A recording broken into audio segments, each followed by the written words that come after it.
Okay, I thought I'd just do a voiceover on this one. And we got a couple different things going here. This is the tank is staying and it's a new drain field.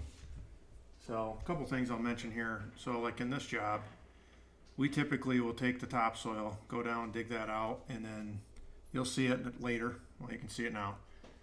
We're putting all the topsoil on the one side. It's an extremely tight yard, but we're putting all the topsoil on the right, and then when we dig the drain field, we're actually gonna put it on the left. So when we backfill, we'll backfill from the left over, put the fill dirt, the clay, it's not that great, put it back in, and then we'll put that topsoil on top to save the customer some money on topsoil. So it's a little bit more work on our side, but yet it does save quite a bit of money and saves time in theory if you don't have to go get loads of topsoil. So a couple things here. The tank, you probably can't tell the difference, but the soil around the tank you can tell is a couple days old, it's dried out. So this system, the tank could stay if it passed inspection. Well, for us in our state, the way it works is we can always make the call, and we have when we've uncovered that a tank is actually broke when the pumper passed it, but normally it's not anything that they can see. But the pumper for us is the one that indicates whether the tank is good or bad. So what I did is I ran a mini down here. This is only about a mile and a half away from our shop. Ran a mini over here, scraped off the lid, and then dug out the pipe. And then when the pumper came, he pumped it, signed off on it, and then we knew that we were good to go, and the tank could stay. So this cement riser that's on it, you put mastic underneath it, put it around the hole, drop that down, that seals it. It weighs a lot. And then what we're doing here is anytime a tank stays, we typically always replace the baffle, the outlet baffle. We always put an effluent filter in. And in this county, it's actually required. So, but we'll put that pipe in, put a brand new pipe, put a new baffle or effluent filter, and then we left that spot open because we are going to cement that around the tank. And then you can see the skid steer leaving. We had a load of sand dropped already. We knew that this was heavy, rocky, junky clay. So what we do is we'll get the pipe set, get it graded, and then we'll dump sand in there, and you'll see Calvin right now. We over dug that. That area there we actually dug with the big excavator.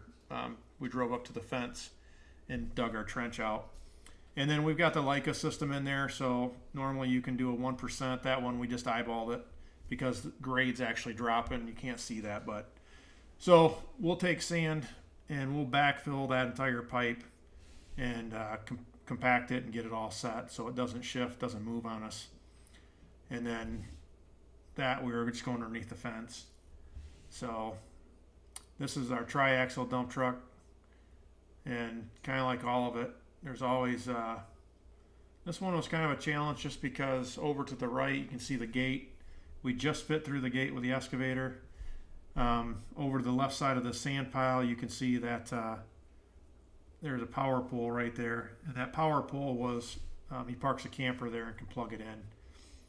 So pit's not too far other than this one. Well, this one it was. We actually had to go about an hour because that was a 2NS sand that you have to put in the center. And you'll see that here, I think, in a second. But it took us quite a bit. There was a lot of roots underneath that fence. We hand dug that all out, cut some of the roots out, got the pipe through. So this is, I think, a 20 by 65 drain field. And as you can see, it's pretty tight. So I just put that white pole there. We'll do that and put a flag on it just to get a little bit more attention when you're in the excavator. That's where another power pole is. So we put those up to where if you're in a skid steer and if you forget about it, you turn around and look for it, you can't see it. But if you put a PVC pipe up with some flags, that catches your eye a little bit easier.